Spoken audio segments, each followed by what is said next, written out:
You've written down everything you know about your family. You interviewed your uncles, aunts, parents, and grandparents. You've even collected documents and photographs. But what do you do now? Well, it's time to look at 20th century censuses.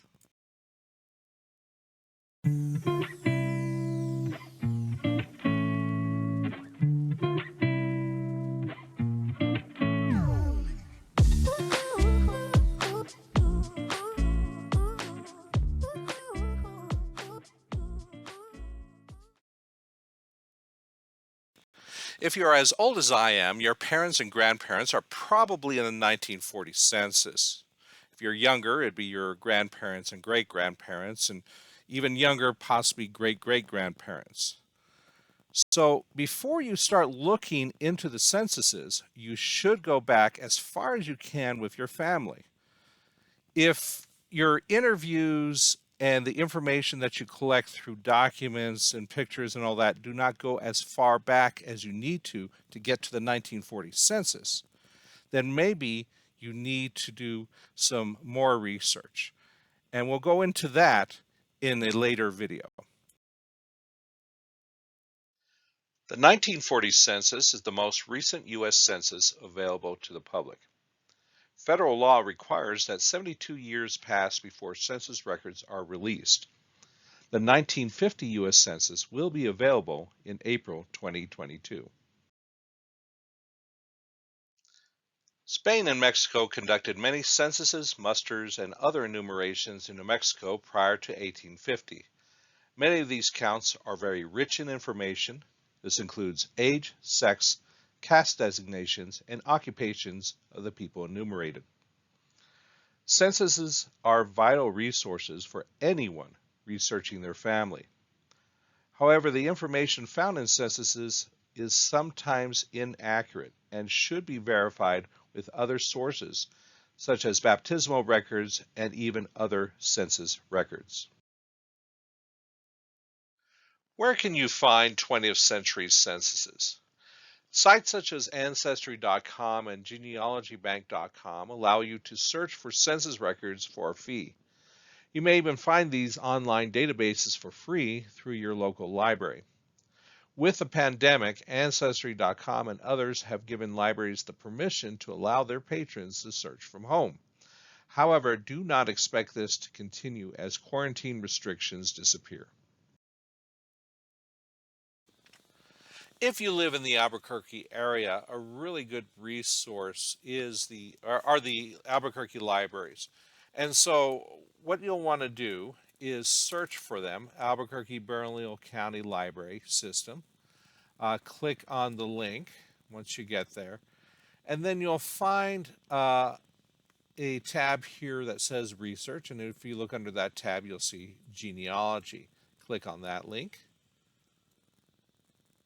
And you'll find a number of different things. By the way, this is a really good place. It has a lot of information, some stuff that you can find online, or other information that you can use when you go to the library. But we're going to focus on the online databases. On the online databases, you've got Ancestry, Library Edition. You got Fold 3 Library Edition. This is a really good resource for military records. Newspaper Archive, you can search newspapers in the New Mexico area, and so forth. There's a bunch of different things, and then some links down here. Family Search is a really good site. We'll talk about that in a later episode. But let's look at this right here. Ancestry Library Edition available from home. You currently have an opportunity to use Ancestry Library Edition for free from your home or office. Access to Ancestry Library Edition has been temporarily expanded to library card holders working remotely, courtesy of ProQuest and its partner Ancestry. Remote access will be available until December 31st, 2021, and will be reevaluated monthly. Now, you do have to have a card and a PIN number. That's easy enough. Again, if you live in the Albuquerque area, to go down to the library, get a card if you don't have one already. and you'll be able to access it remotely, at least for now. It may change as the pandemic restrictions are removed, and at that point you will probably be able to do what we used to be able to do, which is just go down to a library with either your laptop computer with Wi-Fi or use one of their computers and search Ancestry. It's very easy. I suggest contacting the library if you have any questions.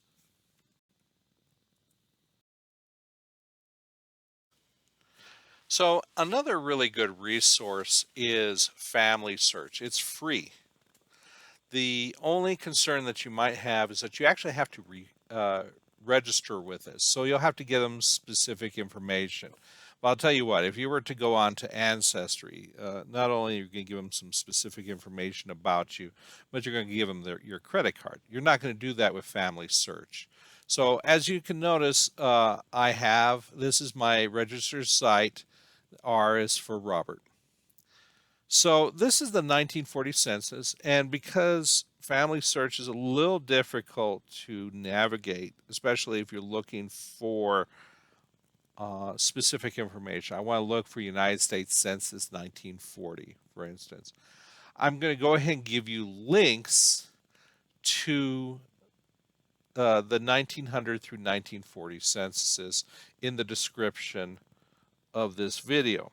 So look for that in the description and you can click on the links. Again, you'll have to register with Family Search ahead of time, or it will prompt you to do it as you're going to those links. So a couple of things that you want to do is you're searching for an ancestor. So we're going to search for my grandfather and my dad and my grandmother and anybody else we can find in that family. So coincidentally, my grandfather and father have the same name. Well, not coincidentally, obviously there's a specific reason for them to have the same name, which is also my name. So it's Robert Baca. You could put other information, race, relationship to head of household, etc. One of the things I find is that it's a lot better search if you put as few pieces of information as possible. Now, some really important information might be birthplace, if you happen to know where they were born, maybe birth year. Well, let's see. My father was born in 1932. My grandfather, probably 20 years. Let's give a range of 1900 through 1910, just for the heck of it, okay? 1940 census is unique in that it has residents in 1935. I suspect this has to do with the Great Depression, in that they wanted to see if people are moving from one place to the other and such. And so they asked, where were you in 1935? You know, they can look up where you were in 1930, but let's see where you were in 1935. We're not going to worry about that because we might not know. But let's do this. Let's put down where they were. And notice I clicked on here, residents in 1940. Okay? And I am going to put Socorro because I think that's where he was. I'm going to put his spouse's name, my grandmother, and I know her name to be Teresa. Most U.S. censuses do not have the spouse's maiden names. You'll find censuses in Spain and from Spain and Mexico do find that important, but U.S. censuses didn't. So I'm going to leave that blank. Okay. And other than that, I'm not going to worry about too much information. And I'm going to click on search. When I get down here, I come across some records, and you'll see there's only one record that is specific to this. Now, if this is not your record, you may want to go back and take off some of that information. You know, just kind of do a back arrow and take off some of that information so that maybe you can find the person. But this actually gives me a specific person. Now notice, Robert B. Boca, they misspelled the name, and you'll look at the record, it may look like a O, but I'm pretty sure the census census taker heard the name Baca. It's just that whoever was indexing this later on got the name wrong. Okay, so Robert B. Boca. Well, my grandfather's middle name was Bourguignon. Oh, look, birth date 1908, New Mexico, Socorro. Well, that's information that's definitely important. Teresa Boca, that's my uh, grandmother, Teresa Baca. Bobby Baca, that's my dad, probably. And David Baca are their children. Well, my uncle David is the younger brother of my father. So I'm thinking this is the correct information. So what I'm going to do is I'm going to actually look at the image, and you'll notice there's a few things you could do. There's an attached tree to this. This is a tree that someone put together, may or may not be correct. There is record details, which will give you information about this record.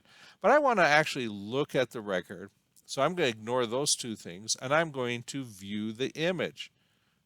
Okay, and it's like a little camera right there. So click on View the Image. Boink. And there we go. Now what we want to do, oh, that's really tiny. I can't read it. So look over here. You got a plus sign. Click on the plus sign and go look around. I already know where it is, so I'm going to go directly to it. Boom. It's right here at the bottom. Now, if you're here on the bottom and it continues to the bottom line here, which it doesn't, it goes to another name, George Trujillo. But if it goes to the bottom, I would go to the next page. And if you look over here, there's a little arrow. That'll get you to the next page.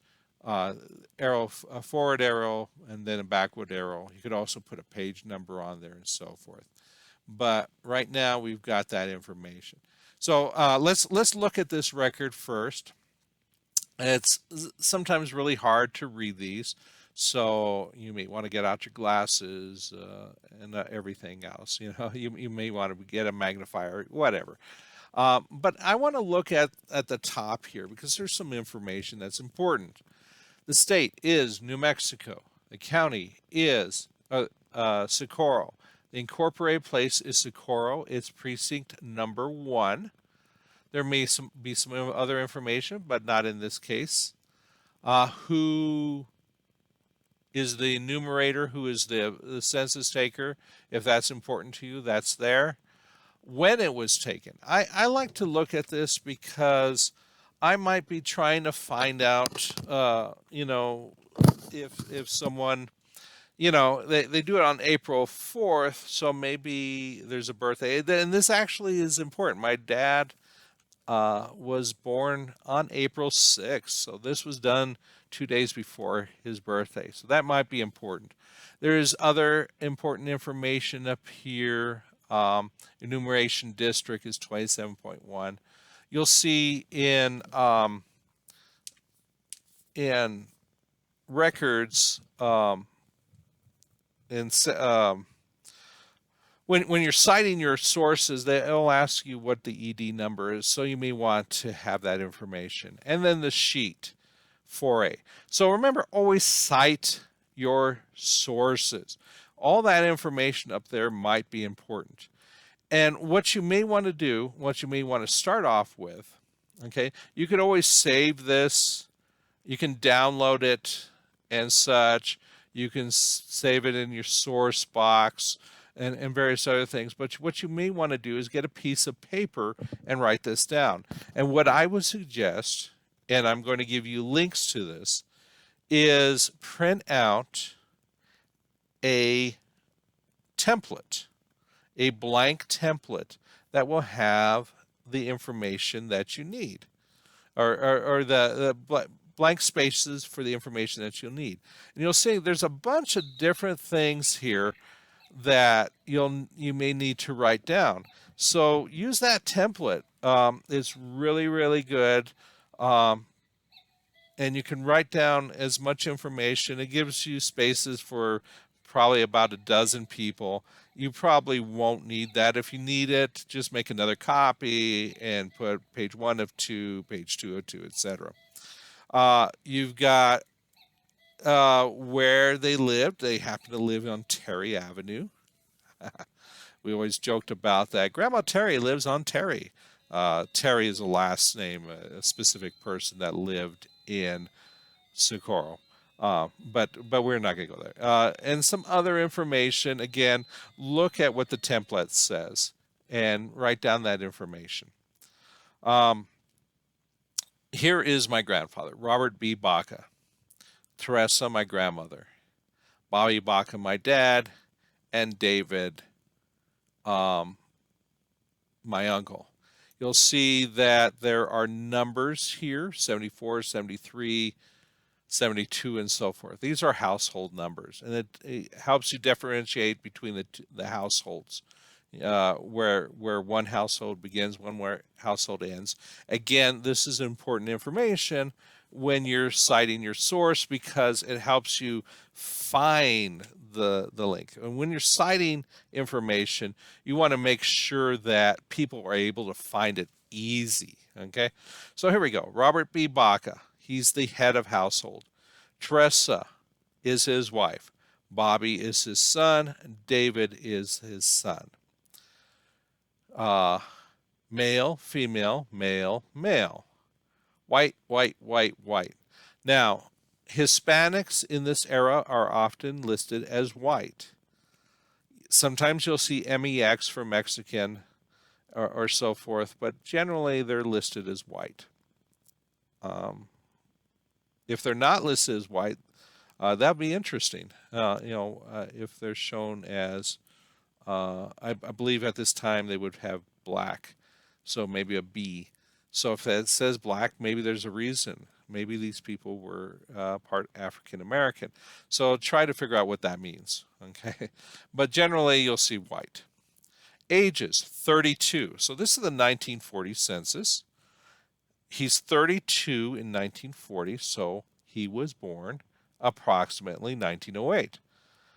Teresa was 28 in 1940. That means she was born approximately 1912. Bobby, my dad, was 8 in 1940. That means he was born in 1932. David was 2, so he was approximately born in 1938. Married, single, single. And then some other information. They were born in New Mexico. My grandparents were in the same house in 1935. You go on. My grandfather was assistant postmaster, postal department, etc. Here's how much money he made at that time. And he worked for 52 weeks of the year. At this time, up to about a quarter of the people were unemployed. Maybe not in 1940, maybe fewer people were unemployed, but we're still somewhat deep in the Great Depression at this time. So it's important that he was working 52 hours or 52 weeks of the year. He was working the entire year. Some people you'll see, they weren't working that entire time. Let's look at some other people up here just for the heck of it. There's some 0, 52, 52, 52, 20, 52, 2, 52, etc. 0, 0, 0, 0, 52. So you can see some people were not working. And there may be some other information on here if they were getting assistance and so forth. So that's important information. So again, write down this information on the template. I'll show you a template in just a minute. But here is some important information. Now again, census records are not always accurate. one of the things is you want to see who gave them the information. Well, my grandmother gave them the information. I'm pretty sure she knew who her husband was and who her children were. But to tell you the truth, my father never spelled his name this way, Bobbie. That's more of a girl's name. It would have been Y at the end, Bobby. Okay, but there might be some incorrect information. This is a primary source in one respect. It shows who were living in the household at the time on April 4th, 1940. However, it is not a primary source for their births. It was not recorded at the time of their birth. So a birth record or a baptismal record would be much more accurate as far as that is concerned. But one of the things I would use this to find their birth record. Okay, my grandfather says he was born in he was 32 years in 1940. So I would look around 1908. I would go back and look at a baptismal record, maybe go back as far as 1905, and then continue until I'll find that baptismal record. Now, I'll go again in a later episode. I will show you how to do that, but think about that as you were writing all this information. So let me go ahead and show you a template. This is the 1940s federal census template, blank form, that you can use when extracting information from the actual census. It's a good way to organize. I said a dozen names. It looks like it's only 7. So again, if you have more than 7 names, just make more than one copy. And what I would do is I would actually print this out so that you have the piece of paper. There's not really a way to type in the information. I will put this in the description so you can find it when you're looking for the 1940 census. You can click on the 1940 census and then click on this, print this up, save it to your computer so that you can access again, make copies, etc., etc. This is from the National Archives, and you'll see on the bottom it has that information. You want to put in as much relevant information as you want to. You can fill this entire thing out if you wish, or if you're just interested in specific information, go ahead and put that there. The important things I would put are state, county, what it was, is a township or incorporated place, what's the name of the place, or if it's an unincorporated place, put it there. Maybe there's an institution. Numeration district is really important. The date, the numerator is not necessarily that important. Sheet number is really important. Again, we're looking at not just writing down this information, but being able to access it later. So put down as much relevant information as possible, because you may want to go back. Maybe you didn't put down everything, or maybe your handwriting is so bad that you decide that you want to look at it again, or you question what you wrote down. Maybe the handwriting of the person that you're looking at was really bad and you want someone else to look at it, and you may need to revise your information. So always put as much detail on this. I would also, as you're going along, put where you got it from. So maybe on the bottom here, put down that you got from Family Search, and maybe even the date that you extracted the information, and then start filling this out. Fill out all the information that you feel is relevant, and there's a lot of interesting information in the 1940 census. Not only education but residence. Again, it has a lot to do with the Great Depression, an important part of our history. And it might help you if your relative was living somewhere else in 1935. Maybe that's going to be some important information you need later. Government assistance, if they're getting government assistance, their occupation, industry, income, etc. All these numbers correspond to what you should find in the census. Okay. Also, there's some supplementary questions. This is one thing I neglected to point out. For lines number 14 and 29 on the census records, they not randomly, but they picked two lines to give some more detailed information.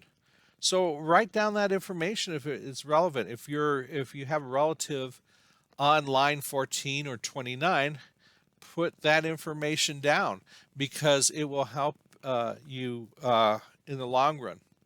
Then, if you look at this, okay, I was trying to remember what they used. Negro is the term for black. Indian for Native American, of course. Chinese, Japanese, Filipino, Hindu, Korean. Also, if you look at this, you look at, you know, if they put on the date, 11/12, that means the person was born in April 1939. Here is, elementary 1 through 8, high school 1 through 4th, college, etc.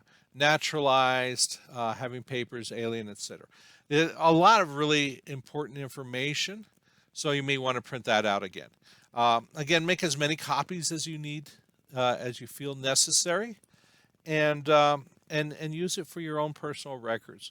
I would file it away somewhere, and use it as you're going through. Again, later on, we'll in a subsequent episode, I will talk about databases. I mentioned it in our first episode, but we'll talk about how to use this information and put it in your database. But basically, for now, collect the information. Collect the information and use it to build your family tree. Whether you're using a database or not, using a form like this will help you out in the long run. So I suggest using it.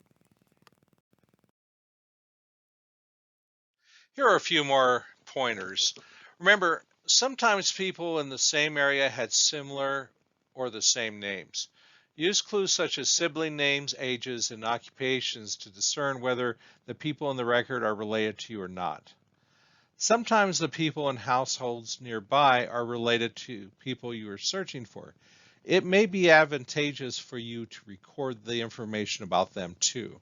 You could always do it on a separate sheet, or you could include it on the same sheet if you have the room.